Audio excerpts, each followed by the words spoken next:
One of the most rewarding experiences for me has been to study brain science and apply it to the experience of parenting. And the hand model of the brain that I use to teach parents is very useful to understand that. So if you take your thumb and put it in the middle of your palm, put your fingers over the top, this is a very useful model of the brain. And when we can actually see in front of us what's going on in the brain, then we can change what the brain does. So let me walk you through very basically what happens in this brain and the structures in it. And it goes like this. The spinal cord comes up, representing the wrist, and then you have coming up into the skull the brain stem and the limbic area, which work together to help regulate arousal and your emotions and the way you have a fight, flight, freeze response.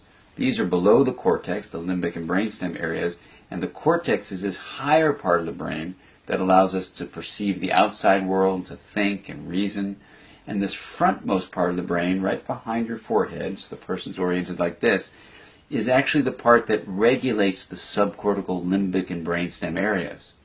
This regulation is very important because sometimes we can have all sorts of things happen in our life. We're tired, we're exhausted, someone pushes a particular emotional button, and we can flip our lids.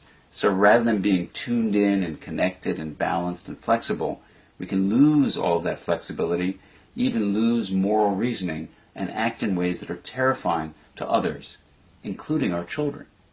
Now, you can actually bring yourself back online and come back to the high road and make a repair with your child, and that's important to explain to them. And you can also use this hand model of the brain to explain to children, even as young as 5 and 6, how to understand when their emotions are rising up from the brainstem and limbic areas here, and how it's overriding the prefrontal area and making it so they may be about to flip their lids. So I've had kids come tell me that they're about to go flip their lids and they need a break.